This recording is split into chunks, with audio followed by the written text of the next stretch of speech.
നബിയനാ റസൂലുള്ളാഹി സ്വല്ലല്ലാഹു അലൈഹി വസല്ലം തങ്ങൾ ഉറപ്പെടുത്തുകയാണ്, ഈ ലോകത്തേക്ക് പ്രസവിക്കപ്പെടുന്നതായ ഏതൊരു കുട്ടിയുണ്ടോ, പൊന്നുമോനുണ്ടോ, ഏതൊരു കുട്ടിയുണ്ടോ, അവരെല്ലാവരും ശുദ്ധ പ്രകൃതത്തിന്മേലാണ് പ്രസവിക്കപ്പെടുന്നത് എന്ന് നബിയോനാ റസൂലുള്ളാഹി. ഫഅബവാഹു യുഹൗവിദാനിഹി ഔ യുനസ്സിറാനിഹി ഔ യുമജ്ജിസാനിഹി.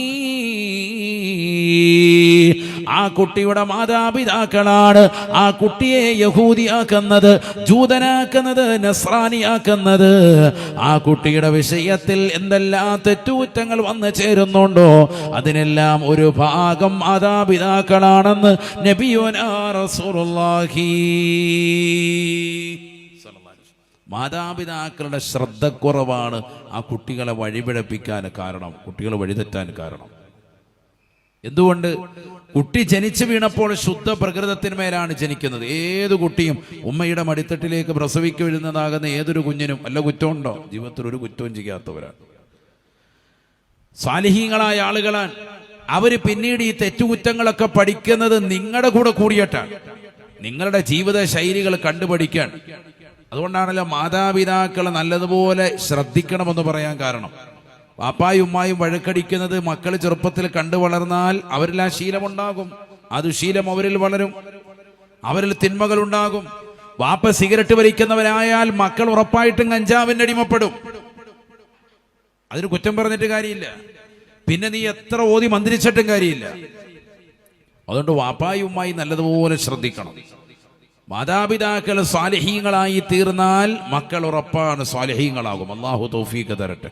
ചില ഘടകങ്ങളുണ്ട് മക്കൾ നന്നാവണമെങ്കിൽ. മക്കൾക്ക് മാതാപിതാക്കളോടുള്ള കടമകളും കടപ്പാടുകളും പൂർത്തീകരിക്കാനുള്ളതുപോലെ തന്നെ മാതാപിതാക്കൾക്ക് മക്കളോടും കടമകളും കടപ്പാടുകളും ഉണ്ട് എന്ന കാര്യം മറഞ്ഞു പോകരുത്, ഒരാളും അറിയാതെ പോകരുത്. നബീനാ റസൂലുള്ളാഹി സ്വല്ലല്ലാഹു അലൈഹി വസല്ലമ തങ്ങൾ അല്ലാഹുവിന്റെ റസൂൽ അതുകൊണ്ട് തന്നെ വ്യക്തമായി ഉറപ്പെടുത്തുകയാണ്, മാതാപിതാക്കൾ മക്കളെ കൊണ്ട് ഉപകാരമുണ്ടാവണോ, ആ മക്കളെ ആത്മീയമായ ശിക്ഷണം നൽകൽ നിർബന്ധമാണ്. മഹാനായ ഉമർ ഇബ്നുൽ ഖത്താബ് റളിയല്ലാഹു അൻഹുവിന്റെ ചാരത്തേക്ക് ഒരു പെണ്ണ്, ഒരു വാപ്പയിതാ തന്റെ മകനെ കൈക്ക് പിടിച്ചുകൊണ്ട് കടന്നു വരുകയാണ്. أعرابي إلى أمير المؤمنين عمر بن الخطاب رضي الله عنه وهو يأخذ يد ابنه. സ്വന്തം മകന്റെ കൈക്ക് പിടിച്ചുകൊണ്ട് ഉമർ ഇബ്നുൽ ഖത്താബ് റളിയല്ലാഹു അൻഹു ചാരത്തേക്ക് ഒരു മനുഷ്യൻ വന്നു അത്രേ. അദ്ദേഹം വന്നുകൊണ്ട് പറയുകയാണ്, യാ അമീറൽ മുഅ്മിനീൻ, അല്ലയോ അമീറുൽ മുഅ്മിനീനെ, അമീറുൽ മുഅ്മിനീനെ, ഇന്ന ഇബ്നി ഹാദാ യഉഖുനി,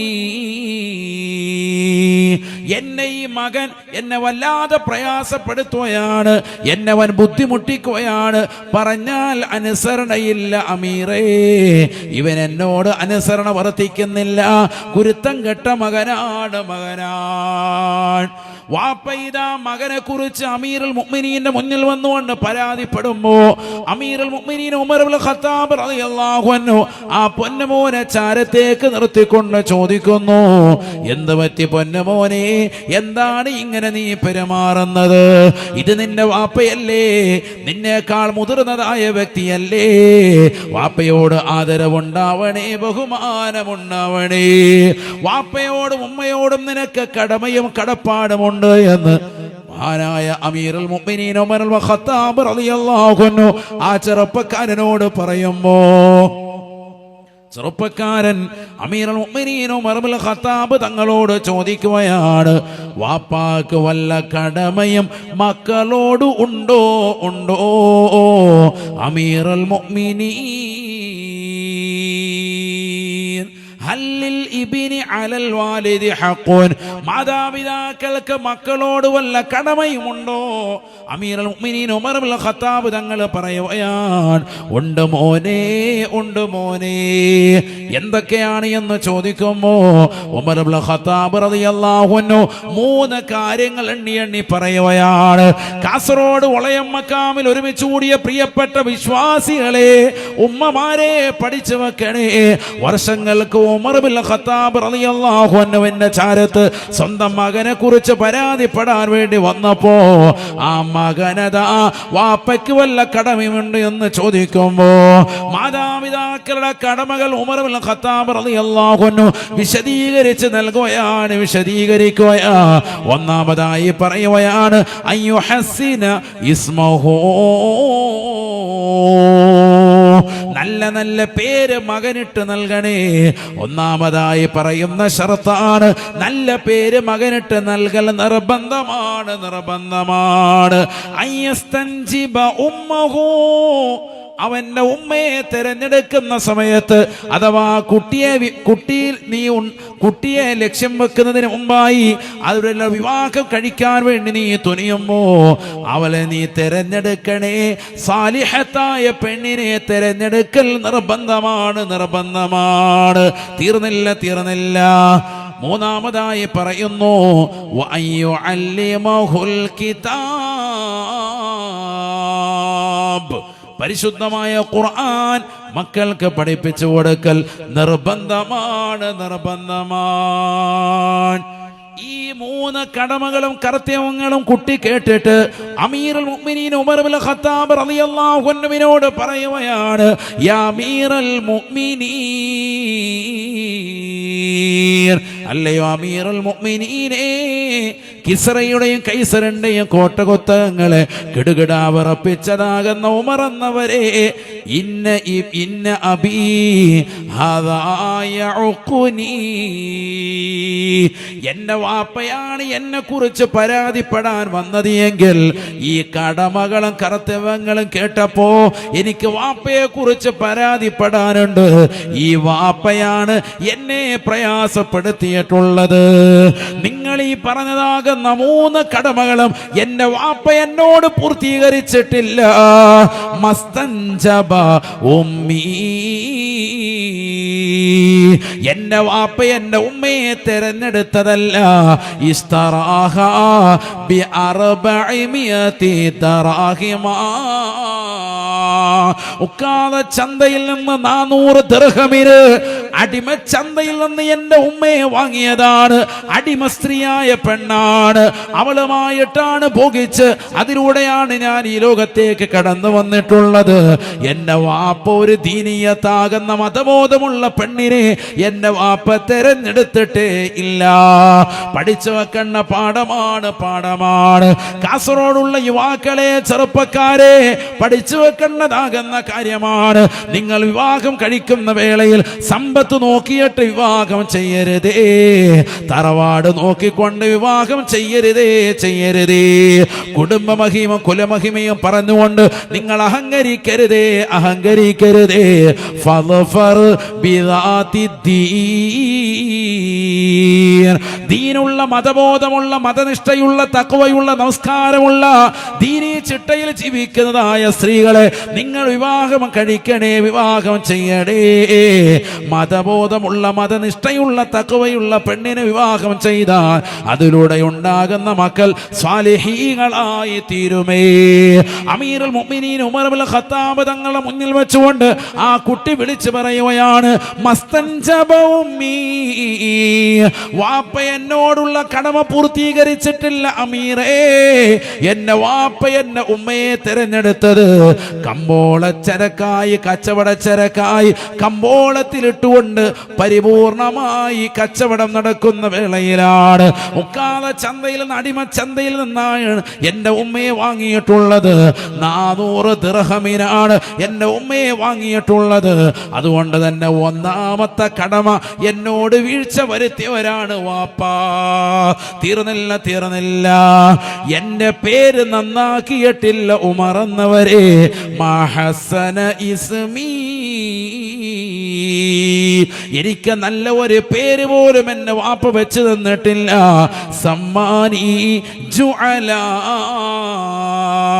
എന്നെ വാപ്പ എനിക്ക് വെച്ചുള്ള പേര് ജുഅല എന്നാണ്. ജുഅല എന്ന് പറഞ്ഞാൽ അർത്ഥം മലയാളത്തിൽ കരിവണ്ട് എന്നാണ്. ഈ അർത്ഥം വരുന്ന പേരാണ് എന്നെ വാപ്പ എനിക്ക് ചാർത്തിയിട്ടുള്ളത്. വാപ്പ എന്നോടുള്ള കടമ രണ്ടാമതായും പൂർത്തീകരിച്ചിട്ടില്ല.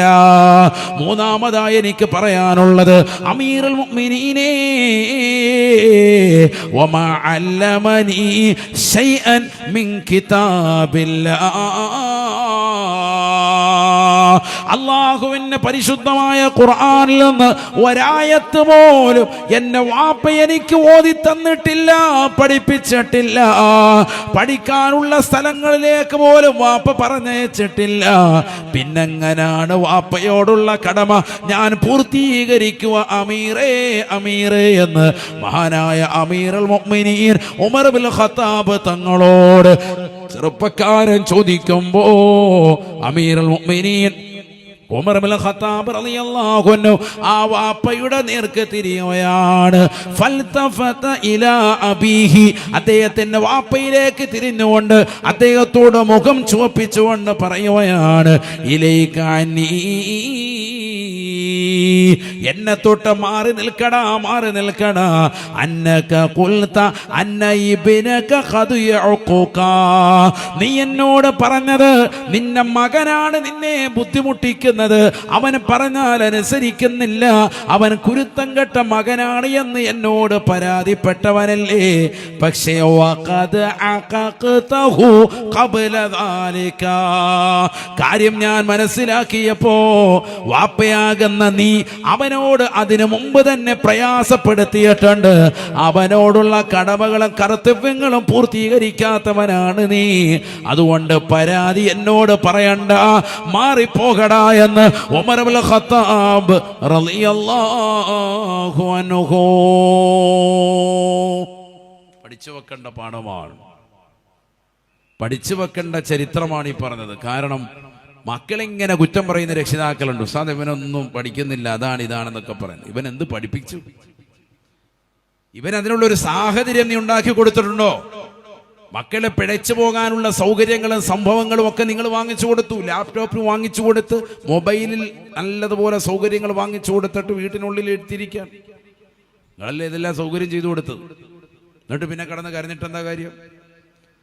നിങ്ങൾ നല്ല ലാപ്ടോപ്പ് വാങ്ങിച്ചു കൊടുത്ത് ഗെയിം കളിക്കാനുള്ള സൗകര്യത്തിനും പാകത്തിനും റൂമുകൾ സജ്ജീകരിച്ചു കൊടുത്ത് ആ റൂമിൽ തന്നെ അവൻ ഇരിക്കാൻ മണിക്കൂറുകളായി, ദിവസങ്ങളായി, പുറത്തേക്ക് ഇറങ്ങുന്നില്ല. ഇടയ്ക്ക് ഭക്ഷണം കഴിക്കാൻ മാത്രം ഒന്ന് ഇറങ്ങും, കഴിച്ചു വീണ്ടും റൂമിൽ കയറിയിരിക്കും. ഇവൻ ഈ ഒറ്റപ്പെട്ടതാകുന്ന ഇരുത്തം തുടങ്ങിയിട്ട് എത്ര വർഷമായി? ഇവനെ ഒന്ന് ഉപദേശിക്കാനും ഗുണദോഷിക്കാനും ഇവന് വേണ്ടുന്ന രീതിയിൽ ഒരു ആത്മീയമാകുന്ന ഒരു വിദ്യാഭ്യാസം കൊടുക്കാനും നിങ്ങൾ തയ്യാറായില്ല. ഇപ്പൊ സ്കൂൾ അവധി സമയമായിരുന്നു, വെക്കേഷൻ സമയമാണ് ഇപ്പൊ നമ്മൾ ഈ നിൽക്കുന്നത്. 2 മാസം വേനലവധി സമയം മക്കൾക്ക് എന്ത് നൽകി രക്ഷിതാക്കൾ? എന്ത് കൊടുത്തു? വേണമെങ്കിൽ എയർ കണ്ടീഷൻ കൂടി ഫിറ്റ് ചെയ്ത് കാണും, ഒരു AC കൂടി ഫിറ്റ് ചെയ്ത് വീട്ടിനുള്ളിൽ തന്നെ ഇരുത്തി. അതപ്പോൾ ഉണ്ടായത്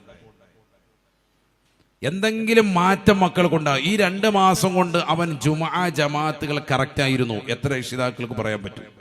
ഒരൊറ്റ വക്കത്ത് നിസ്കാരം മുടക്കിയിട്ടില്ല ഉസ്താദെ. സുബഹിക്ക് വരും, ളുഹർ അസ്ർ മഗ്രിബ് ഒക്കെ കറക്റ്റായിരുന്നു. ഈ വെക്കേഷൻ സമയത്ത് അവൻ കറക്റ്റായിരുന്നു. എന്തെങ്കിലും ഗുണമുള്ള ഒരു കാര്യം പഠിച്ചിട്ടുണ്ടോ? ഭൗതികമോ ആത്മീയോ എന്തെങ്കിലും? ഡ്രൈവിങ് നല്ല കുട്ടികൾക്ക്, പ്രായപൂർത്തിയെത്തിയ കുട്ടികൾക്കൊക്കെ ഡ്രൈവിംഗ് പരിശീലനം കൊടുത്തോ? എത്ര പേര് കൊടുത്തിട്ടുണ്ട്? നീന്തൽ പരിശീലനം നബി സല്ലല്ലാഹു അലൈഹി വസല്ലം തങ്ങൾ സുന്നത്തായി പഠിപ്പിച്ചതാണ്. ആണുങ്ങളെ പഠിപ്പിക്കണമെന്ന് പ്രവാചകർ സല്ലല്ലാഹു അലൈഹി വസല്ലം തങ്ങൾ പറഞ്ഞതാകുന്ന വിഷയങ്ങളിൽ പെട്ടതാണ് നീന്തൽ പരിശീലനം. ഈ വെക്കേഷൻ സമയത്ത് കുട്ടികൾ കൊടുക്കുക.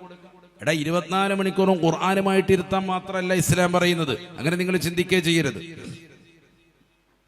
കുട്ടികൾക്ക് അത്തരത്തിലുള്ളതാകുന്ന കാര്യങ്ങൾ പഠിപ്പിക്കാം. കായിക അഭ്യാസം, അവരുടെ ശരീരം ഒരു മെയ്വഴക്കം വരട്ടെ. ഇതുള്ള ചിക്കനും 65ഉം കുഴിമന്തിയും കിഴിപൊറോട്ടയൊക്കെ അടിച്ചിട്ട് ഒരു കോലത്തിലിരിക്കുകയാണ്. ഒന്ന് കുനിയാൻ പോലും മേല. അതാണ് ഇപ്പോഴത്തെ അവസ്ഥ. ആകെ കുനിഞ്ഞുകൊണ്ടിരുന്നത് ഒതു കൊടുക്കുന്ന സമയത്താണ്. ഇപ്പൊ അതുമില്ല. ഇപ്പൊ പള്ളി ചെന്ന് കഴിഞ്ഞാൽ മുകളിൽ ഇവിടെ തിരിക്കുമ്പോൾ താഴെ കൂടെ വെള്ളം വരികയാണ്. തജിരി മിൻ താഴ്ത്തിയാൽ അൻഹാറു എന്ന് പറഞ്ഞാൽ കീഴേ കൂടെ വെള്ളം ഒഴുകുന്ന പരിപാടിയാണ്. സ്വർഗത്തിലെ സിസ്റ്റം ഇവിടെ കൊടുത്തിരിക്കുക. ഇവിടെ തിരിക്കുമ്പോൾ താഴെ കൂടെ വെള്ളം ചീറ്റാണ്. മുമ്പ് എങ്ങനെയാ? അവിടെയെങ്കിലും ഒന്ന് കുനിഞ്ഞിട്ടൊന്ന് വിരലൊക്കെ ഒന്ന് കൈകൊണ്ടെന്തെങ്കിലും ഒന്ന് തേച്ചൊരച്ച് കഴുകുമായിരുന്നു. ഇപ്പൊ ആ കുനിയൽ കൂടിയില്ല, ആകെ കൂടി കൊളസ്ട്രോൾ ബാധിച്ചിരിക്കുക. ഈ വെക്കേഷൻ സമയത്ത് എന്നാൽ അവനൊരു കായികാഭ്യാസം, എന്തെങ്കിലും ഒരു മെയ്വഴക്കത്തിന് വേണ്ടി അതെങ്കിലും പഠിപ്പിക്കാൻ വിട്ടോ? ഒന്നിനും വിട്ടില്ല. നീന്തൽ പരിശീലനം കൊടുത്തില്ല. സ്ത്രീകൾക്ക് നല്ല തയ്യൽ പരിശീലനം നബിതങ്ങൾ പഠിപ്പിച്ചതാണ്. തയ്യൽ പരിശീലനം, തയ്യൽ പഠിപ്പിക്കണം സ്ത്രീകളെ. സയ്യിദുനാ റസൂലുള്ളാഹി സ്വല്ലല്ലാഹി അലൈഹി വസല്ലം സുന്നത്താണത്, സുന്നത്താക്കിയിട്ടുള്ളതാണ്, നബിതങ്ങൾ പറഞ്ഞതാണ്. ആണുങ്ങൾ അമ്പെയ്ത്ത് പരിശീലനം നബിതങ്ങൾ പറഞ്ഞതാണ്. അതിനാണ് ഇന്നത്തെ കാലത്ത് ഞാൻ പറഞ്ഞ കായികാഭ്യാസം പഠിപ്പിക്കുക. ആരെ അടിക്കാനിതൊന്നുമല്ല, കായികാഭ്യാസം നല്ല രീതിയിൽ പഠിച്ചവന് ക്ഷമ അധികരിക്കുമെന്നാണ്. അതാണ് മനസ്സിലാക്കേണ്ടത്. നല്ലതുപോലെ കായികാഭ്യാസം ശീലിച്ചിട്ടുള്ള ഒരാളെ അടിക്കൂല, അറിയില്ലേ? ഒന്നും അറിയാത്തവനാണ് എപ്പോഴും 10 പേരുടെ മുന്നിൽ കിടന്ന് ജാട കാണിക്കുന്നത്. ഒരൊറ്റ അടി കൊടുക്കുമ്പോൾ തീരും, സോക്കേട് തീരുകയും ചെയ്യും. ആൾക്കാരുടെ മുന്നിൽ കിടന്ന് കോഴ്സ് കാണിക്കുന്നത് എപ്പോഴും ആരായിരിക്കും? ഒന്നും അറിയാത്ത, ഒരടവും അറിയാത്തവനാണ്. നല്ലതുപോലെ പണി പഠിച്ചിട്ടുള്ള ഒരുത്തനും ആളുകളുടെ മുന്നിൽ കിടന്ന് കോഴ്സ് കാണിക്കൂല. അവന് ഭയങ്കര ക്ഷമയായിരിക്കും. കാരണം അവനെ ക്ഷമ പഠിപ്പിക്കലാണ് ഈ കായികാഭ്യാസത്തിലൂടെ. അതാണ് മനസ്സിലാക്കേണ്ടത്. അവൻ നല്ല ക്ഷമാശീലനാക്കാൻ, സഹനശീലനുള്ളവനാകാൻ, അവൻ്റെ ആരോഗ്യം വീണ്ടെടുക്കാൻ, ഈ ഉറക്കം തൂങ്ങിയതാകുന്ന മക്കളിൽ നിന്ന് മാറി നല്ല ആരോഗ്യം വീണ്ടെടുക്കാൻ ഈ വെക്കേഷൻ സമയം ഉപകരിക്കുമായിരുന്നു. നമ്മൾ എന്തിനു ഉപകരിപ്പിച്ചു എന്നാണ് ഞാൻ ചോദിക്കുന്നത്. വേണ്ട, ഒരു മനുഷ്യൻ മരണപ്പെട്ടു പോകുന്നതിന് മുമ്പായിട്ട് 70,000 തഹ്ലീൽ ചൊല്ലി തീർക്കണമെന്നാണ്. 70,000 തഹ്ലീൽ അവനവന് സ്വന്തത്തിന് വേണ്ടി. മരണപ്പെട്ടവർക്ക് വേണ്ടി ചെല്ലുന്നത് വേറെ, വാപ്പ മരിച്ചു, ഉമ്മ മരിച്ചു, സഹോദരൻ മരിച്ചു, അവർക്ക് വേണ്ടി ചെല്ലുന്നത് വേറെ. അതല്ലാതെ നമ്മളൊക്കെ മരിച്ചു കഴിഞ്ഞാൽ നമുക്ക് വേണ്ടി ചെയ്തു വെക്കണം മരിക്കുന്നതിന് മുമ്പായി. ഏറ്റവും ചുരുങ്ങിയത് ഒരു 70,000 തഹ്ലീലെങ്കിലും എത്ര പേര് ചൊല്ലി തീർത്തു ഈ വെക്കേഷൻ സമയത്ത്? അങ്ങനെയെങ്കിലും സമയം ചെലവഴിക്കാം. അതിനുവേണ്ടി വല്ലതും മാറ്റിവെച്ചോ?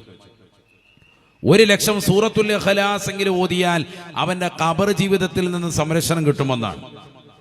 സ്വന്തമായി ഒരു സൂറത്തുൽ ഇഖ്ലാസ് 1,00,000 ചൊല്ലി തീർക്കാൻ ഈ വെക്കേഷൻ സമയം നമ്മൾ മാറ്റിവെച്ചോ? കുട്ടികൾക്ക് അവധി ഉണ്ടായിരുന്നു, വേനലവധി, വെറുതെ അടിച്ചു പൊളിച്ചു കഴിഞ്ഞു. എന്നാൽ പ്രായമുള്ളതാകുന്ന ആളുകൾ നമ്മുടെ കുടുംബങ്ങളിലുണ്ട്, നിത്യരോഗികളായ ആളുകൾ. ഇപ്പൊ കൊറോണ ഒന്നും അല്ല. ഇപ്പൊ കഴിഞ്ഞ വർഷം നമ്മുടെ ഉറൂസ് കഴിഞ്ഞ് ഒരു 10 ദിവസത്തിനുള്ളിൽ തന്നെ എല്ലാം അടച്ചു പൂട്ടി. മാർച്ച് 23 ലോക്ക്ഡൌണിലേക്ക് പോയി, അല്ലേ? മുമ്പത്തെ ഉറൂസ് 5 വർഷം മുമ്പുള്ള കഥ പറയാൻ. മുമ്പത്തെ ഉറൂസ് കഴിഞ്ഞോടുകൂടി ഫുള്ള് ലോക്ക്ഡൌണിലേക്ക് പോയി. ഇപ്പൊ അതൊന്നുമില്ല. ഇപ്പൊ എല്ലാവരും ബന്ധങ്ങൾ പുതുക്കുക. അപ്പൊ പ്രശ്നങ്ങളൊന്നുമില്ല. എന്നിട്ട് എത്ര പേര് ബന്ധങ്ങൾ പുതുക്കുന്നുണ്ട്? നമ്മുടെ ബന്ധുക്കളെ, സുഹൃത്തുക്കളെ, രോഗികളായ ആളുകളെ, പ്രായമുള്ളതാകുന്ന ആളുകളെയൊക്കെ ഒന്ന് കാണാൻ ഈ വെക്കേഷൻ സമയത്ത് നമ്മൾ മാറ്റിവെച്ചോ? ചിന്തിക്കുക. ഇനി അതൊന്നുമല്ല, പൈസ കുറച്ച് കൂടുതലുണ്ട്, എന്നാ പരിശുദ്ധമായ ഒരു ഉംറ ചെയ്ത് കളയാം. കുടുംബവുമായി ഒന്നിച്ച് ഭാര്യ മക്കളെ ചേർത്തിട്ട് ഒരു ഉംറയ്ക്ക് വേണ്ടി പോകാൻ പറ്റിയവർ എത്ര പേർ? അങ്ങനെ ചിന്തിച്ചവർ എത്ര പേർ? ഇനി അത്ര ദീർഘമായ യാത്രയ്ക്ക് പറ്റൂല. നാട്ടിൽ തന്നെ നമ്മുടെ കേരളക്കരയിലുള്ള, നമ്മുടെ ജില്ലയിലുള്ള പരിസരങ്ങളിലുള്ളതാകുന്ന വലിയ വലിയ മക്കാമുകളിൽ ഇൻഷാ അല്ലാഹ് 1-2 ദിവസങ്ങൾ കൊണ്ട് സിയാറത്ത് ചെയ്യാം. അങ്ങനെ ഉള്ളാളത്തേക്കും പരിസര മക്കാമുകളിലേക്കും ഒക്കെ ഒന്ന് സിയാറത്ത് സംഘടിപ്പിച്ച് അങ്ങനെ കുടുംബങ്ങളുമായി ചേർന്നുകൊണ്ടൊരു സന്തോഷയാത്ര പോയവർ എത്ര പേരുണ്ട്? നമ്മളിതൊന്നും ചെയ്തില്ല. വെക്കേഷൻ കഴിഞ്ഞ് ഒരു നന്മയില്ല. അതാ ഞാൻ പറഞ്ഞത്. കുടുംബ ബന്ധം ചേർത്തിട്ടില്ല, അയൽപക്ക ബന്ധം ചേർത്തിട്ടില്ല, സാമൂഹ്യ ബന്ധങ്ങളില്ല.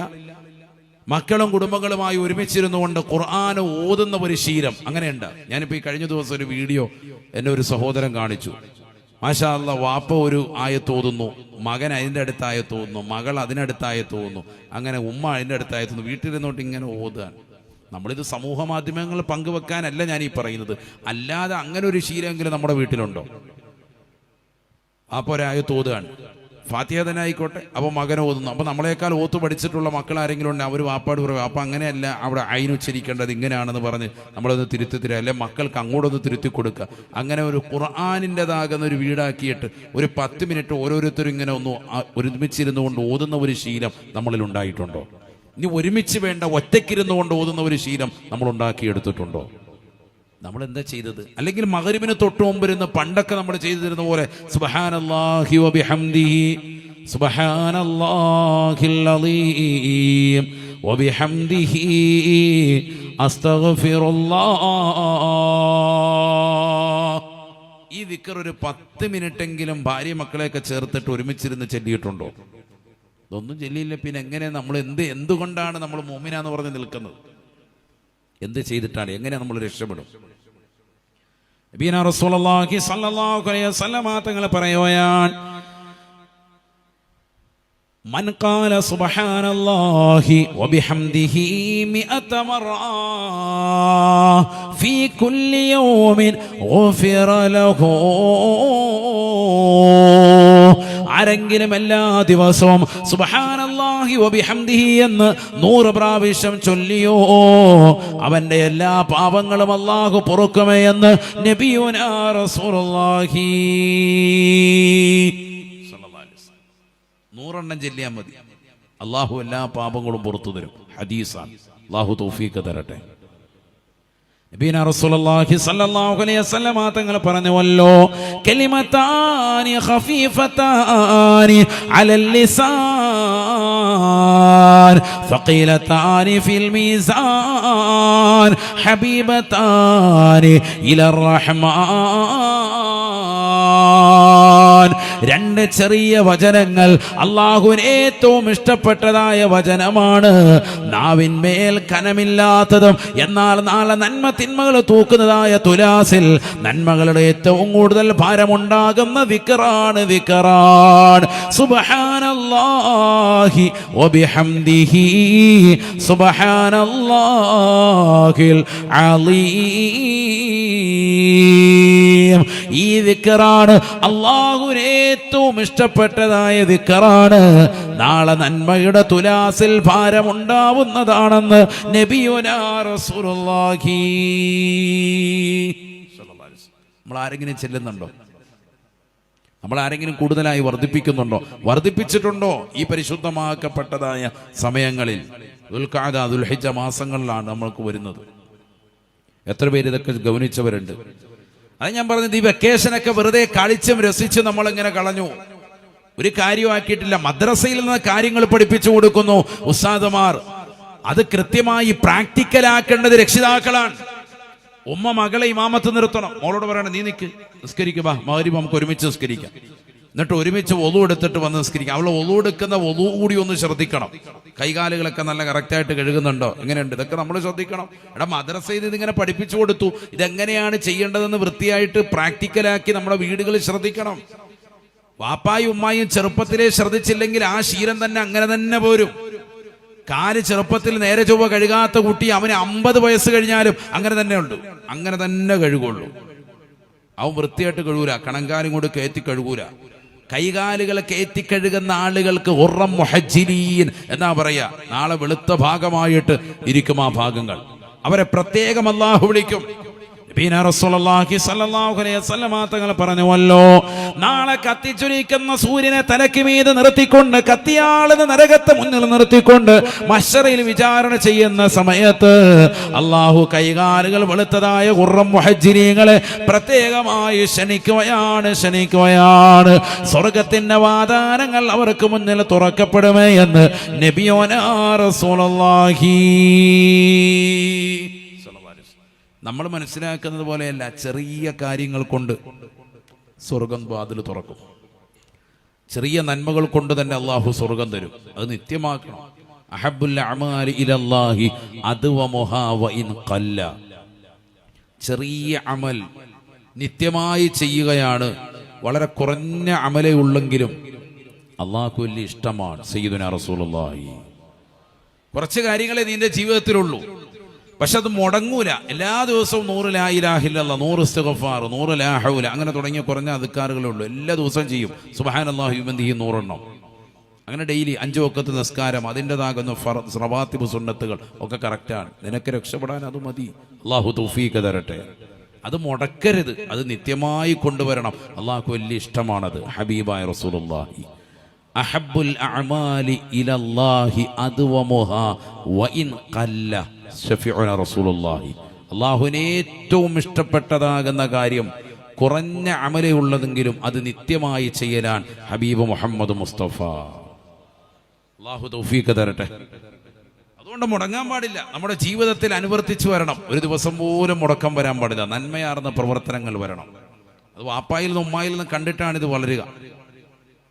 അതിന് വാപ്പായും ഉമ്മായി ചെറുപ്പത്തിലേ തന്നെ നല്ല ദാക്കിരീങ്ങളാകണം, എങ്കിൽ രക്ഷപ്പെട്ടു. വദാകിരീനല്ലാഹ കസീറാ വദാകിറാത്ത് അഅദ്ദ ലഹും مغفرة وأجرا عظيما. ഈ ലോകത്തിന്റെ സൃഷ്ടികർത്താവായ ജഗന്നിയന്താവായ അല്ലാഹുവിനെ സ്മരിക്കുകയും ദിക്ർ ചൊല്ലുകയും ചെയ്തതായ ഏതൊരു സത്യവിശ്വാസിയുണ്ടോ, വിശ്വാസിനികളുണ്ടോ, ഉന്നതമായ സ്ഥാനമാണ് അല്ലാഹു നൽകുക. പാപമോചനം ഉറപ്പാണ്, ഉറപ്പാണ്. അഅദ്ദ ലഹും മഗ്ഫിറതൻ വഅജ്റൻ അളീമാ.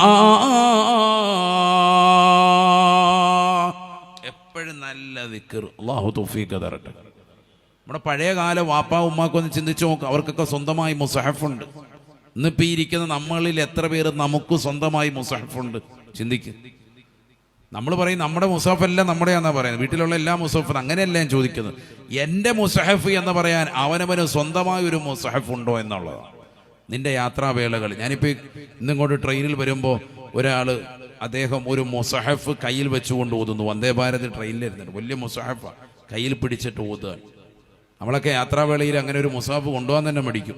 എന്തിനാ ഇപ്പം അത് മൊബൈലുണ്ടല്ലോ എന്ന് ഓർക്കും. മുസാഫ് തുറന്നു വെച്ചാൽ നല്ല വൃത്തിക്ക് ഇരുന്ന് ഓതാണ്. ഒച്ചപ്പാടൊന്നുമില്ല, പതുക്കെ സാവധാനത്തിൽ, ആരെയും ബുദ്ധിമുട്ടിക്കൊന്നൊന്നുമില്ല. നമ്മൾ ഉംറയ്ക്ക് പോയാൽ പോലും അത് മുസാഫില്ല, ബാക്കിയെല്ലാം ഉണ്ട്. അച്ചാർ എടുക്കാൻ മറന്നിട്ടില്ല. ചെമ്മീൻ ചമ്മന്തി വാങ്ങിച്ചിട്ട് 1.5 കിലോ വാങ്ങിച്ചിട്ട് അവിടെ എത്തുമ്പോഴത്തേക്ക് ഇഹ്റാമിൻ്റെ ഡ്രസ്സേ മുഴുവൻ ചെമ്മീൻ ചമ്മന്തി പൊടിയാണ്. റോക്കേട് കയറും. ഹാജിയാർ തവാഫ് ചെയ്യുന്ന വേളയിൽ നോക്കുമ്പോൾ ചെമ്മീൻ ഇരിക്കുന്നു റൗണ്ട് ചെയ്തിട്ട് തുണിക്കകത്ത് മുഴുവൻ. അള്ളാഹു മുളക്കാക്കട്ടെ. നമ്മൾ അതൊക്കെയാണ് കൊണ്ടുപോകുന്നത്. തഖ്വ മുറുകെ പിടിക്കുന്ന ഒന്നും നമ്മൾ കൊണ്ട് നടക്കാറില്ല. നമുക്ക് എൻ്റെ മുസഹഫ് എന്ന് പറയാൻ എത്ര പേരുടെ കയ്യിൽ മുസഹഫ് ഉണ്ട്? ഓതലുണ്ടോ? മുസഹഫുള്ള ആളുകൾ തന്നെ ഉണ്ടാവാം. എത്ര പേര് ഓതുന്നുണ്ട്? ഒരു ദിവസം ഒരു പേജെങ്കിലും ഓതുന്നവരുണ്ടോ? യാസീൻ പോലും ഡെയിലി ഓതാത്ത ആളുകൾ ഇന്നത്തെ തലമുറയിൽ വന്നു കയറുന്നു. അള്ളാഹു നമ്മളെ കാക്കട്ടെ. ആകെ ഓതിയിരുന്നത് യാസീനാണ് എല്ലാ ദിവസവും. അതുപോലും ഇന്ന് കറക്റ്റ് അല്ല. മിക്ക ആളുകളിൽ നിന്ന് നഷ്ടപ്പെട്ടു പോയി. കാന നബിയു സല്ലല്ലാഹു അലൈഹി വസല്ലം യഖറഉ സൂറത യാസീൻ സബാഹൻ വമസാഅ. ആദരവായ റസൂലുള്ളാഹി സ്വല്ലല്ലാഹു അലൈഹി വസല്ലമ തങ്ങൾ എല്ലാ ദിവസത്തിലും പ്രഭാതത്തിലും പ്രദോഷത്തിലും യാസീനെ പതിവായി ഓതിയിരുന്നു എന്ന് ആയിഷ സിദ്ദീഖ റളിയല്ലാഹു അൻഹാ. ഒരു ദിവസം പോലും മുടങ്ങിയിരുന്നില്ല. അതാണ് കാന എന്ന പദപ്രയോഗത്തിലൂടെ മനസ്സിലാക്കുന്നത്. ദവാമിനെ കുറിക്കും നിത്യമായി ചെയ്തിരുന്ന അമലാണ്. അള്ളാഹു മനസ്സിലാക്കാൻ തൗഫീഖ് തരട്ടെ. നബിയന റസൂലുള്ളാഹി സ്വല്ലല്ലാഹു അലൈഹി വസല്ലം തങ്ങൾ പറയുകയാണ്, സൂറത്തു യാസീൻ ലിമാ ഖുരിഅ ലഹു. യാസീൻ എന്ത് ലക്ഷ്യം വെച്ചുകൊണ്ട് ഓതിയോ അത് ഹാസിലാകുമെന്നും നബിയുനാ റസൂലുള്ളാഹി. രോഗശമനത്തിന് വേണ്ടി ഓതാം, പാപമോചനത്തിന് വേണ്ടി ഓതാം, മക്കളെ സാലിഹീങ്ങളാകാൻ ഓതാം, റിസ്ക് വിശാലമാകാൻ ഓതാം. ഭർത്താവ് പ്രവാസ ലോകത്ത് കഷ്ടയാതനകൾ അനുഭവിച്ചുകൊണ്ട് വർഷങ്ങളായി തനിക്ക് വേണ്ടി കുടുംബത്തിന് വേണ്ടി അന്നം തേടിക്കൊണ്ട് നിലകൊള്ളുന്ന ഭർത്താവാണ്. അദ്ദേഹത്തിന് നീ ആഫിയത്ത് കൊടുക്കണേ അല്ലാ, ജോലിയിൽ ബറക്കത്ത് ചൊരിയണേ അല്ലാ. പെങ്ങളെ, നിയ്യത്ത് വെച്ചുകൊണ്ട് ഓതണ്ട സൂറത്താണ് യാസീൻ. യാസീൻ എന്ന സൂറത്തിൽ ലിമാ ഖുരിഅ ലഹു, എന്ത് ലക്ഷ്യത്തിന് വേണ്ടി ഓതിയാലും അത് ഹാസിലാകുമേ എന്ന് പറഞ്ഞത് ഹബീബുനാ റസൂലുള്ളാഹി. യാസീൻ നമ്മളത് വിട്ടുകളഞ്ഞു. قال رسول الله صلى الله عليه وسلم, നബിയനാ റസൂലുള്ളാഹി സ്വല്ലല്ലാഹു അലൈഹി വസല്ലം തങ്ങൾ വീണ്ടും പറയുകയാണ്, ഇന്ന ലികുല്ലി ഷൈഇൻ ഖൽബാ വഖൽബുൽ ഖുർആനി സൂറത്തു യാസീൻ. എല്ലാ വസ്തുക്കൾക്കും ഹൃദയമുണ്ട്. പരിശുദ്ധ ഖുർആനിന്റെ ഹൃദയമാണ് യാസീൻ സൂറത്തെന്ന് നബിയോനാ റസൂലുള്ളാഹി സ്വല്ലല്ലാഹു അലൈഹി വസല്ലം. അല്ലാഹു തൗഫീഖ് തരട്ടെ. ആദരവായ റസൂലുള്ളാഹി സ്വല്ലല്ലാഹു അലൈഹി വസല്ലം തങ്ങൾ വീണ്ടും പറയുകയാണ്, മൻ ഖറഅ സൂറത്തുൽ വാഖിയ ഫീ കുല്ലി ലൈലത്തിൻ ലം യജിദുഹു ഫഖത്തുൻ അബദാ. എല്ലാ രാത്രിയിലും മുടങ്ങാതെ സൂറത്തുൽ വാഖിയ ഏതൊരു സത്യവിശ്വാസി പാരായണം ചെയ്യുന്നു, ദാരിദ്ര്യം അവന് ഉണ്ടാവുകയില്ല എന്ന് നബിയോനാ റസൂലുള്ളാഹി ഹദീസാൻ ലം യജിദുഹു ഫഖത്തുൻ അബദാ. ഒരിക്കലും അതാണ് അതിന്റെ അർത്ഥം. ഒരിക്കലും ദാരിദ്ര്യം ഉണ്ടാവൂല. ഹബീബ് മുഹമ്മദ് മുസ്തഫ എന്തോദനം? എല്ലാ ദിവസവും എന്തോദനം? സൂറത്തുൽ വാഖിയ ഓതണം. ഇതൊക്കെ വെറുതെ പഠിപ്പിച്ചതല്ല, ഇതൊക്കെ മാതാപിതാക്കൾ ചെയ്യണം. അപ്പോഴാണത് മക്കള് കണ്ടിട്ട് ചെയ്യുക. നമ്മൾ ഇതൊക്കെ അറിയാം, ഈ വിഷയങ്ങളൊക്കെ പഠിച്ചിട്ടുണ്ട്. യാസീന്റെ മഹത്തറിയാം, വാഖിയയുടെ മഹത്തറിയാം, സൂറത്തുൽ മുൽക്കിന്റെ മഹത്തറിയാം, പക്ഷെ ഓതുന്നില്ല. അതാണ് വിഷയം. ഇതൊക്കെ പഠിച്ചു വെച്ചിട്ടുണ്ട്. ഇതൊക്കെ ചെയ്താൽ വലിയ പുണ്യമാണെന്ന്, പക്ഷെ നമ്മൾ ചെയ്യുന്നില്ല, സമയം കിട്ടുന്നില്ല എന്നാ പറയാം. എന്നാൽ എന്തെങ്കിലും പ്രശ്നം ഉണ്ടായാലോ എല്ലാത്തിനും സമയം ഉണ്ടാവും. തിരക്കിട്ട യാത്രയാണ്, വണ്ടി ആക്സിഡന്റ് ആയി, നല്ല തിരക്കാ. ഇപ്പൊ നേരെ പോയി എയർപോർട്ടിലേക്ക് ഓടിക്കൊണ്ടിരിക്കുക. അവിടെ എത്തി, ഫ്ലൈറ്റ് എത്തി, നേരെ അവന്റെ ജോലി സ്ഥലത്ത് എത്തിച്ചേർന്നിട്ടില്ലെങ്കിൽ വിസയുടെ പ്രശ്നം വരും, ഒക്കെ ഉണ്ടാകും. പക്ഷെ ആക്സിഡന്റ് ഉണ്ടായി 2 മാസം ആചാര്യ ഇവിടെ കിടക്കേണ്ടി വന്നു, ഒരു പ്രശ്നമില്ല, എല്ലാ തിരക്കും കഴിഞ്ഞു. എടാ, ഇതുപോലൊരു പ്രശ്നമുണ്ടായി കഴിഞ്ഞിട്ടല്ല പിന്നീട് സങ്കടപ്പെടേണ്ടത്. അതിനു മുമ്പ് തന്നെ സമയം കണ്ടെത്തണം. എല്ലാത്തിനും സമയം കണ്ടെത്തണം. എല്ലാത്തിനും സമയമുണ്ട്. നമ്മൾ നിയത്ത് വെച്ചാൽ റെഡിയാവും. അള്ളാഹു തൗഫീഖ് തരട്ടെ. നമ്മൾ അതിനു വേണ്ടി തയ്യാറാകണം.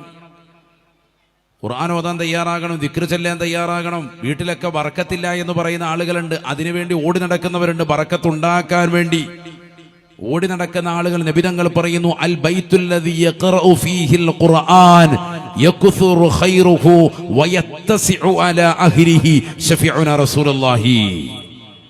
ഒരു വീട്ടിൽ നിത്യമായ ഖുർആൻ പാരായണം ചെയ്താൽ ആ വീട്ടിൽ ബറക്കത്ത് അധികരിക്കും. ഞാനല്ല പറഞ്ഞത്, ഹബീബ് മുഹമ്മദ് മുസ്തഫ. വയത്തസിഉ അലാ അഹ്ലിഹി, ആ വീട്ടുകാർക്ക് ആ വീട് തന്നെ അവർക്കുള്ളതാകുന്ന സംഭവങ്ങളും വിഷയങ്ങളും ഒക്കെ തന്നെ വിശാലതയാകുമെന്നും സയ്യിദുനാ റസൂലുള്ളാഹി. എല്ലാത്തിനും വിശാലതയുണ്ടാകും. മക്കളിൽ വിശാലതയുണ്ടാകും, ഭക്ഷണത്തിന് വിശാലതയുണ്ടാകും. അവൻ അള്ളാഹു നൽകിയിരിക്കുന്ന വാഹനത്തിനും കുടുംബത്തിനും എല്ലാത്തിനും അവന് മതിയാകുന്നതായി തോന്നും ആ ഖുർആനോത്തിലൂടെ. അള്ളാഹു തൗഫീഖ് നൽകട്ടെ. 8 മുഴം നീളം 10 മുഴം വീതിയുള്ളതാകുന്ന ചെറിയ ഒരു വീടായിരുന്നു ഹബീബ് മുഹമ്മദ് മുസ്തഫ സല്ലല്ലാഹു അലൈഹി വസല്ലം. ആ വീട്ടിലെ എല്ലാ കാര്യവും നടന്നിരുന്നത്. കിടപ്പുമുറി അതിലാണ്, അടുക്കള അതിലാണ്, എല്ലാ സംഭവവും അതിലാണ്. പക്ഷെ അവർക്ക് വിശാലതയുണ്ട് ആ വീട്ടിൽ, ഒരു പ്രശ്നമില്ല. 8 മുഴം നീളം 10 മുഴം വീതി എന്ന് പറഞ്ഞാൽ ഈ സ്റ്റേജേ ഉള്ളൂ. ഈ സ്റ്റേജിന്റെ വലിപ്പം ഈ പറയുന്നത് അത്ര തന്നെ ഇല്ല. ഇത് മതി. നബി സല്ലല്ലാഹു അലൈഹി വസല്ലമയുടെ വീടിന്റെ വലിപ്പമാണ് ഈ പറയുന്നത്. ഇത്ര തന്നെ ഈ സ്റ്റേജിന്റെ വലിപ്പം പോലും ഇല്ലാത്തടത്ത് നബിതങ്ങൾ സൗകര്യത്തോടു കൂടി ജീവിച്ചിരുന്നു എന്ന് എന്താ ഈ പറയുന്നതിന്റെ അർത്ഥം? എന്താ കാരണം? എപ്പോഴും ഖുർആനോത്താ. നമ്മൾ ഖുർആനോതെന്ന് പറയുന്ന സംഭവമില്ല. ഖുർആൻ എവിടെയൊക്കെ ഉണ്ട്. വീട് ഉൾക്കാളിക്കാൻ വേണ്ടി പോകുമ്പോൾ അല്ലോ വല്യമ്മയുടെ കൈ ഖുർആനും കൊടുത്തോണ്ടൊരു കയറ്റമുണ്ട്. അത് വലിയ സംഭവമായിട്ടാണ് എടുക്കുന്നത്. ആയിക്കോട്ടെ, മുസാഫ് പിടിച്ചോണ്ട് ഈ മുസാഫ് ഏതോ മൂലയ്ക്ക് കൊണ്ട് വെക്കുന്നതല്ല, ഇതൊന്നും ഓതണ്ടേ? ഒരു അൽബക്കറ സൂറത്തെങ്കിലും ഓതണ്ടേ? പലപ്പോഴെങ്കിലും മാസത്തിലെങ്കിലും അൽബക്കറ ഓതിയാൽ പിശാച് ഒഴിഞ്ഞു പോകും, ഉറപ്പാണ്. നബിയനാ റസൂലുള്ളാഹി സ്വല്ലല്ലാഹു അലൈഹി വസല്ലമ തങ്ങൾ അല്ലാഹുവിന്റെ റസൂൽ പറയുകയാണ്, ലാ തജഅലൂ ബുയൂതകും മഖാബിറ, നിങ്ങളുടെ വീടുകൾ ശ്മശാനമാക്കരുതേ, ഖബർ പോലെ മൂകമാകുന്ന അന്തരീക്ഷമാക്കരുതേ. നബിയുനാ റസൂലുള്ളാഹി. എന്നിട്ട് അല്ലാഹുവിന്റെ റസൂൽ പറയുകയാണ്, ഫൈനൽ ബൈത്തല്ലദീ യഖറഉ ഫീഹി സൂറത്തുൽ ബഖറ ലാ യദ്ഖുലു ഫീഹി ശൈത്താൻ. ഒരു വീട്ടിൽ സൂറത്തുൽ ബഖറ പാരായണം ചെയ്താൽ ആ വീട്ടിൽ പിശാച് കടക്കൂല. ഹബീബ് മുഹമ്മദ് മുസ്തഫ. വീട്ടിൽ പിശാചികന്റെ ഉപദ്രവം ഉണ്ടാവൂല. നമ്മൾ കാണുന്നില്ല, ഏർവാടിയിലും എന്ന് വേണ്ട ഭീമാപ്പള്ളിയിലും എത്രയെത്ര സ്ഥലങ്ങളിൽ വലിയതാകുന്ന പൈശാചിക ഉപദ്രവങ്ങളുള്ള ആളുകളെ ചങ്ങലയിൽ ബന്ധിക്കപ്പെട്ടതായ എത്രയോ സ്ഥലങ്ങൾ നമ്മൾ കാണുന്നുണ്ട്. അള്ളാഹുർക്ക് പരിപൂർണ ശമനം നൽകട്ടെ. അവരുടെ കുടുംബത്തിന്റെ മാനസികാവസ്ഥ, മാസങ്ങളായി വർഷങ്ങളായിട്ട് മക്കൾക്കുണ്ടാകുന്ന ഈ പൈശാചികത ഒഴിവാക്കാൻ എത്ര മാസങ്ങളായിട്ട് അവർ നടക്കാൻ. ഈ പൈശാചികത നിന്റെ ജീവിതത്തിൽ, നിന്റെ വീട്ടിൽ ഒരാൾക്കും ഉണ്ടാവൂല. നിന്റെ വീട്ടിലും അത്തരത്തിലുള്ളതാകുന്ന ശർറ് വരൂല. അൽ ബൈത്തുല്ലദീ യഖറഉ ഫീഹി സൂറത്തുൽ ബഖറ ലാ യദ്ഖുലു ഫീഹി ശൈത്താനുൻ ശഫീഉനാ റസൂലുള്ളാഹി. സൂറത്തുൽ ബഖറ ഓതിയാ വീട്ടിൽ പിശാച് കിടക്കൂല. അപ്പോൾ ഒരു വീട് കുടിയിരിക്കുമ്പോൾ ഒരു 30 ആൾ ഒരുമിച്ച് ചേർന്നിട്ട് ഓരോ ജുസു വീതം വെച്ച് നല്ല റാഹത്തായിട്ടൊരു ഖത്മങ്ങ് ഓതണമെന്നാണ് ഞാൻ പറയുന്നത്. ഒരു ഖത്ത് ഓതണം രാവിലെ തന്നെ റാഹത്തായിട്ട്. അതിനൊന്നും കാശില്ലെങ്കിൽ പിന്നെ എന്തിനാ ആചരിക്കുന്നത്? അത് ഓദിക്കുക, നല്ല റാഹത്തുള്ള നല്ല രീതി ഓദിക്കുക. അള്ളാഹു തൗഫീഖ് തരട്ടെ. അപ്പോൾ ഉസ്താദെ മൗലൂദ് വേണ്ടേ? മൗലൂദ് വേണം. മൗലൂദ് ഓതേണ്ട സ്ഥലത്ത് മൗലൂദ് ഓതണം. മൗലൂദ് ഓദിക്കുക, മൗലൂദ് എടുത്ത് കളയാനുള്ളതല്ല. മൗലൂദ് ഓതിയാൽ എല്ലാ ഷർറുകളും ഒഴിയും. നബിക്കുള്ള മൗലിദ് വീട്ടിലും ഓതേണ്ടതാ, അതിനാൽ മുസീബത്തൊക്കെയും നീങ്ങുന്നതാ. നബിക്കുള്ള മൗലിദ് വീട്ടിലും ഓതേണ്ടതാ, അതിനാൽ മുസീബത്തൊക്കെയും നീങ്ങുന്നതാ. കള്ളന്റെ ശല്യം തന്നെയും ഒതുങ്ങുന്നതാ, ദാരിദ്ര്യവും നീങ്ങുന്നതായി കാണുന്നതാ. കള്ളന്റെ ശല്യം തന്നെയും ഒതുങ്ങുന്നതാ, ദാരിദ്ര്യവും നീങ്ങുന്നതായി കാണുന്നതാ. ഹറുക്കും വബ ഇവയൊക്കെയും കാക്കുന്നതാ, കണ്ണേറ് ഹസദ് നീങ്ങുവാൻ ഉതകുന്നതാ. ആദരവായ റസൂലുള്ളാഹി സ്വല്ലല്ലാഹു അലൈഹി വസല്ലമ തങ്ങളുടെ മദ്ഹ് കീർത്തനങ്ങൾ വീട്ടിൽ ആലപിച്ചാൽ എല്ലാ ബലാ മുസീബത്തുകളെ തൊട്ട് കാവലാണ്, സംരക്ഷണമാണ്. ഇത് ബഹുമാനപ്പെട്ടതാകുന്ന മർഹൂം ശൈഖുന തലവാ ഉസ്താദിന്റെ വരികളാണ്. അവിടുന്ന് മാത്രമല്ല ഇത് ലോകരെ പഠിപ്പിച്ചിട്ടുള്ളത്. ഇമാം സുയൂത്തി റളിയല്ലാഹു അൻഹു അവിടുത്തെ ശറഹ് ശമായിൽ വ്യക്തമായി പഠിപ്പിച്ച ആശയമാണ്. ബഹുമാനപ്പെട്ട പ്രവാചകരുടെ സ്വല്ലല്ലാഹു അലൈഹി വസല്ലമ തങ്ങളുടെ മദ്ഹുകൾ ഗദ്യപദ്യ രൂപത്തിലുള്ളതാകുന്ന മൗലിദിന്റെ പ്രകീർത്തനങ്ങൾ ഒരു വീട്ടിൽ ആലപിച്ചിട്ടുണ്ടോ? കള്ളന്റെ ശല്യം അല്ലാഹു പരിപൂർണമായി ഒഴിവാക്കുകയാണ്. എല്ലാ ബലാ മുസീബത്തുകളെ തൊട്ട് അല്ലാഹു കാവൽ നൽകുമേ. പരിപൂർണമായ സംരക്ഷണം അവർക്കും അവരുടെ കുടുംബത്തിനും അല്ലാഹു നൽകുമേ. ഇമാം സുയൂത്തി റളിയല്ലാഹു അൻഹു. അല്ലാഹു തൗഫീഖ് തരട്ടെ. അപ്പൊ അത് ഓതുന്നതിൽ എതിർപ്പില്ല, അത് ഓതണം, അത് ചെയ്യൽ നല്ലതാണ്, ഏറ്റവും നല്ല പുണ്യകർമ്മമാണ്. അല്ലാഹു തൗഫീഖ് തരട്ടെ. പക്ഷെ അതോടൊപ്പം തന്നെ ഖുർആൻ ഇല്ലാതാകരുത്, ഖുർആനും വേണം. അല്ലാഹു തൗഫീഖ് നൽകട്ടെ. ഒരു അൽ ബഖറ സൂറത്തങ്ങോട് ഓതണം, പിശാചിനെ തുരത്താൻ അതിനേക്കാൾ നല്ല മരുന്നില്ല. വൽ ബൈത്തുല്ലദീ യഖറഉ ഫീഹി സൂറത്തുൽ ബഖറ ലാ യദ്ഖുലു ഫീഹി ശൈത്താൻ. പിശാച് കടക്കൂല. ഹബീബ് റസൂലുള്ളാഹി സാധാ അന്നൊന്നും ഓതാൻ പറ്റില്ല, എന്നാ ഓദിക്കും അടുത്ത ദിവസം തന്നെ. അതിനാണ് എപ്പോഴും ഇങ്ങനെ ഖത്മ് ഓതണമെന്ന് പറഞ്ഞത്. ഖുർആൻ ഇങ്ങനെ ഖത്മ് ഓതിക്കൊണ്ടിരിക്കുകയാണെങ്കിൽ അതിലെന്തുണ്ട്? അൽ ബഖറ സൂറത്തുണ്ട്. ഖുർആൻ എപ്പോഴും ഓതി ലാസ്റ്റ് ആയത്ത് സൂറത്തുൻ നാസ് ഓതിയിട്ട് അങ്ങനെ നിർത്താൻ പാടില്ല എന്നാണ്. വീണ്ടും എന്ത് ഓതി തുടങ്ങണം? ഫാത്തിഹ ഓതി അൽ ബഖറ ഓതി അൽ ബഖറയുടെ ഒരു 5 ആയത്തെങ്കിലും ഓതി വെക്കണമെന്ന്. അങ്ങനെയാണ് എപ്പോഴും ഖത്ബ് തീർക്കും. അല്ലാതെ ആ ഓതി തീർന്നല്ല റാഹത്ത്. ഇനിയിപ്പോൾ അടുത്ത വർഷം കാണാം. സാബിവര്യൻ വന്നുകൊണ്ട് ചോദിക്കുകയാണ്, അയ്യുൽ അമാലി അഹബ്ബു ഇലല്ലാഹ്, അല്ലാഹുവിന് ഏറ്റവും ഇഷ്ടപ്പെട്ട അമൽ ഏതാണ് ഹബീബേ ഹബീബേ? ഫഖാല റസൂലുള്ളാഹി സ്വല്ലല്ലാഹു അലൈഹി വസല്ലം, ആദരവായ റസൂലുള്ളാഹി സ്വല്ലല്ലാഹു അലൈഹി വസല്ലം തങ്ങൾ പറഞ്ഞു അത്രേ, അൽ ഹാലു വൽ മുർതഹീൽ, ഹാലും മുർതഹീലുമാണ് എന്ന് ഹബീബ് മുഹമ്മദ് മുസ്തഫ. ഏറ്റവും ഇഷ്ടപ്പെട്ട അമൽ അല്ലാഹുവിനേതാണ്? നബി തങ്ങൾ പറഞ്ഞു അൽ ഹാലു വൽ മുർതഹീലു. സഹാബത്തിന് മനസ്സിലായില്ല എന്താണ് ഹാല്. നമ്മൾ ഹാലെന്ന് പറഞ്ഞാൽ കള്ളു കുടിച്ചിട്ട് ഇങ്ങനെ നടക്കുക, അതൊരു ഹാലായിട്ട് മനസ്സിലാകും. ഇതാണ് നമ്മുടെ ഹാല്. ഏതാണ് ഈ ഹാല്? സല്ലല്ലാഹു അലൈഹി വസല്ലമ തങ്ങളോട് ചോദിക്കുകയാണ്, വമൽ ഹാലു വൽ മുർതഹീലു യാ റസൂലല്ലാഹ്, എന്താണ് നബിയെ ഹാൽ എന്ന് പറഞ്ഞാൽ, എന്താണ് മുർതഹീൽ എന്ന് പറഞ്ഞാൽ? അല്ലാഹുവിന്റെ റസൂൽ പറയുകയാണ്, ഇദാ ഖതമ ഖത്മത ഇസ്തഅനഫ ഖത്മതൻ ഉഖറാ. പരിശുദ്ധമായ ഖുർആൻ തുടക്കം മുതൽ അവസാനം വരെ ഓതി പൂർത്തീകരിച്ചു കഴിഞ്ഞാൽ വീണ്ടും തുടങ്ങി വെക്കുന്ന പ്രവണതയാണ് അല്ലാഹുവിന് ഏറ്റവും ഇഷ്ടപ്പെട്ട അമലാണതെന്ന് ഹബീബ് മുഹമ്മദ് മുസ്തഫ. ഖുർആൻ ഇങ്ങനെ ആവർത്തിച്ച് ഓതുക. ഒരു വട്ടം ഇങ്ങനെ ഓതി ലാസ്റ്റ് എത്തി വീണ്ടും എന്ത് ചെയ്യുക, ഫാത്തിഹ അൽ ബഖറ ഒരു 5 ആയത്ത് ഓതി നിർത്തുക. എന്നിട്ട് അന്നത് വെച്ചു വൈകുന്നേരം ആകുമ്പോൾ വീണ്ടും തുടങ്ങുക, അവിടെ മുതൽ വീണ്ടും ഇങ്ങനെ വേണം ഓതി. ഇത് എന്നിട്ട് വീണ്ടും തീർന്നു കഴിയുമ്പോൾ വീണ്ടും തുടങ്ങി വെക്കുക. ഇതിങ്ങനെ കറാത്ത് മറാത്ത് ആവർത്തിച്ച് ഖുർആൻ ഇങ്ങനെ ഓതൽ വാക്ക് ഏറ്റവും ഇഷ്ടമാണ്. ഇനി അതാ ചെയ്യേണ്ടത്. നമ്മളിങ്ങനെ ഓതിക്കൊണ്ടിരിക്കുമ്പോൾ ഉറപ്പാ നമ്മളെ കണ്ടുകൊണ്ട് മക്കൾ ഖുർആൻ എടുക്കും, ഓട്ടോമാറ്റിക്കാണ്. മുൻഗാമികളാകുന്ന അംബിയാ മുർസലീങ്ങളിൽ 313 പേരെ 1,24,000 നിന്ന് റസൂലുകളായി കടന്നു വന്നിട്ടുള്ളൂ. നമ്മൾ ശരിക്കും മനസ്സിലാക്കണം, റസൂലും നബിയും രണ്ടും രണ്ടാണ്. 1,24,000 നിന്ന് 313 പേർ മാത്രമാണ് ഇസ്ലാമിക ദഅവത്തുമായി പ്രബോധന വീതിയിലേക്ക് ഇറങ്ങി വന്നിട്ടുള്ളൂ. ബാക്കിയുള്ളവരൊക്കെ അള്ളാഹുവിനെ ആരാധിച്ചുകൊണ്ട് ഇബാദത്തുകൾ നിർവഹിച്ചുകൊണ്ട് ജനങ്ങൾക്കിടയിൽ നല്ല ജീവിതം കാഴ്ചവെച്ച് ജീവിച്ചവരാ. അവരാരും ഒരാളെ ദീനിലേക്ക് ക്ഷണിക്കാൻ പോയിട്ടില്ല. അപ്പൊ ഏറ്റവും കൂടുതൽ ആളുകൾ നബിയായിട്ടാണോ അതല്ല റസൂലായിട്ടാണോ ഉള്ളത്? അമ്പിയാക്കളാണ് ഏറ്റവും കൂടുതലുള്ളത്. റസൂലായിട്ട് എത്ര പേരുള്ളൂ? 1,24,000 നിന്ന് എത്ര പേരാ? 313 പേർ. ദീനി ദഅവത്തുമായി ഇറങ്ങിത്തിരിച്ചത് വെറും 313 പേർ മാത്രമാണ്. അതിൽപ്പെട്ടവരാണ് ഹബീബ് മുഹമ്മദ് മുസ്തഫ സല്ലല്ലാഹു അലൈഹി വസല്ലം. നമ്മുടെ നബി നബിയുമാണ്, റസൂലുമാണ്.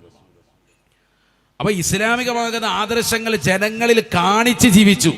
അവരെ കണ്ട് മറ്റുള്ളവർ ഇസ്ലാമിലേക്ക് വന്നു. നമ്മളെ കണ്ടിട്ട് എത്ര പേർ ഇസ്ലാമിലേക്ക് വന്നിട്ടില്ലെന്ന് മാത്രമല്ല, ഉള്ള ഈമാൻ തെറ്റിയപ്പോൾ നിൽക്കുന്നത്. അല്ലാഹു നമ്മളെ കാക്കട്ടെ.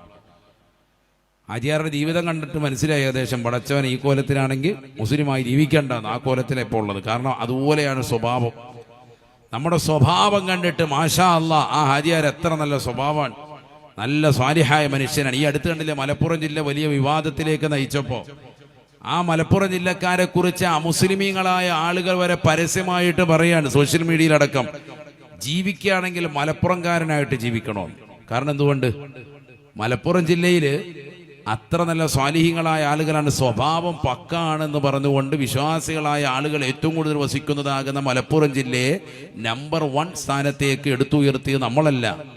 സോഷ്യൽ മീഡിയയിലടക്കം എല്ലാവരും അമുസ്ലിമീങ്ങളും ക്രൈസ്തവരും ഹൈന്ദവരും മതമില്ലാത്തവരും അടക്കം അവിടെ നല്ല സ്വഭാവികളാണ് ജീവിക്കുന്നതെന്ന് പറഞ്ഞ് മുസ്ലിമീങ്ങളെ പ്രത്യേകമായി ഉയർത്തിക്കാട്ടി.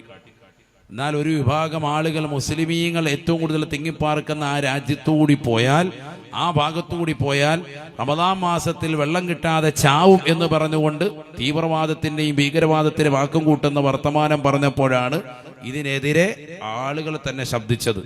മുസ്ലിമീങ്ങളടക്കം പറഞ്ഞു, അല്ല, ആ നാട് ഏറ്റവും നല്ല സ്നേഹമുള്ള നാടാണ്, ആ നാട്ടിൽ ചെന്നാലേ വെള്ളം കിട്ടി മരിക്കുകയുള്ളൂ. ആലോചിച്ചു നോക്ക് നിങ്ങൾ. എന്തുകൊണ്ടാണ് അങ്ങനെ പറഞ്ഞത്? സ്വഭാവം കണ്ടിട്ടാണ്. ഇതേപോലെ നമ്മുടെ സ്വഭാവം നന്നാക്കിയെടുക്കണം. അള്ളാഹു തൗഫീഖ് നന്നാക്കുമാറാവട്ടെ. അതിന് നമ്മൾ ദീൻ മുറുകെ പിടിച്ചാൽ വേറെ ഒന്നും വേണ്ട. നാളെ തന്നെ പ്രത്യേകിച്ച് അതിനുവേണ്ടി വേറെ കോഴ്സിലൊന്നും ചേരണ്ട. ദീൻ മുറുകെ പിടിച്ച് ജീവിച്ചാൽ മതി. അൽ മുസ്ലിമു മൻ സലിമൽ മുസ്ലിമൂന മിൻ ലിസാനിഹി വയദിഹി. ഒരു സത്യവിശ്വാസി എന്ന് പറഞ്ഞാൽ ഒരാളോടും വെറുപ്പോ വിദ്വേഷമോ വൈര്യമോ വെച്ച് പുലർത്തൂല. എല്ലാവരോടും സ്നേഹവും സൗഹാർദ്ദവും വെച്ച് പുലർത്തി ജീവിക്കുന്നവനാണ്. എല്ലാവരോടും ഇഷ്ടം, എല്ലാവരോടും സ്നേഹം, ഒരാളോടും വെറുപ്പില്ല. മുസ്ലിമിനോടെന്നില്ല അമുസ്ലിമിനോടെന്നില്ല, എല്ലാവരോടും സ്നേഹസമസ്രണമാകുന്ന പെരുമാറ്റം വെച്ച് പുലർത്തിയവൻ. അവൻ മുഖേന മറ്റൊരാൾക്ക് വേദന ഉണ്ടാവുകയില്ല. അതാണ് മുസ്ലിമിന്റെ ഐഡന്റിറ്റി. സയ്യിദുനാ റസൂലുള്ളാഹി. നമ്മളിൽ നിന്നും മരിച്ചു കാണാൻ വേണ്ടി കൊതിക്കുന്നതായ നാട്ടുകാരുണ്ടാകും, അയൽവാസികളുണ്ടാകും, ബന്ധുക്കളുണ്ടാകും, സമൂഹമുണ്ടാകും. അവനൊന്നും മരിച്ചു കിട്ടിയാൽ മതിയായിരുന്നു. നമ്മൾ മരിച്ചാൽ 10 പേര് നമ്മളെ ഓർത്തുകൊണ്ട് പടച്ചറബ് അയാൾ മരണപ്പെട്ടു പോയല്ലോ എന്നോർത്ത് സങ്കടപ്പെടുമോ? എത്ര പേരുണ്ടാകും? നമ്മൾ മരിച്ചു കഴിഞ്ഞാൽ 10 പേര് നന്മ പറയുമോ? ഇന്നും മരിച്ചാൽ നമ്മുടെ അവസ്ഥ എന്തായിരിക്കും? പല ആളുകൾ നിങ്ങളുടെ പൈസ കണ്ട് കൂടെ കൂടിയവരുണ്ടാവും. അവർ ചിലപ്പോൾ പറയുള്ളൂ ഹാജിയാർ പോയോണ്ട് ഇപ്പോൾ ആ പഴയ കൈമടക്കൊക്കെ പോയി എല്ലാം നഷ്ടപ്പെട്ടു എന്ന് പറയും. അതല്ലാതെ നിങ്ങൾ മരിച്ചു കഴിഞ്ഞാൽ പടച്ച റബ്ബേ സാലിഹായ മനുഷ്യനായിരുന്നു എന്ന് പറഞ്ഞ് വേദനിക്കുന്നവർ എത്ര പേരുണ്ടാവും? അതല്ല മരിച്ചു കഴിയുമ്പോഴത്തേക്കും പടച്ച റബ്ബേ അയാൾ മരിച്ചത് നന്നായല്ലോ എന്ന് പറയുന്ന ആളുകളാണോ കൂടുതലുണ്ടാവുക? നിങ്ങളൊന്ന് ചിന്തിച്ചു നോക്ക്. നിങ്ങളുടെ മനസ്സ് തന്നെ പറയും നമ്മൾ മരിച്ചു കഴിഞ്ഞാൽ നന്നായി പോയി എന്ന് പറയുന്ന കൗമാണ് ഇപ്പോഴത്തെ ഏകദേശം ഉള്ളത് ഉസ്താദ്. അപ്പം നമുക്ക് എവിടെയൊക്കെയോ പ്രശ്നമുണ്ട്. നമ്മളൊന്ന് റെഡിയായാൽ ഇതൊക്കെ മാറും. അല്ലാഹു തൗഫീഖ് തരട്ടെ.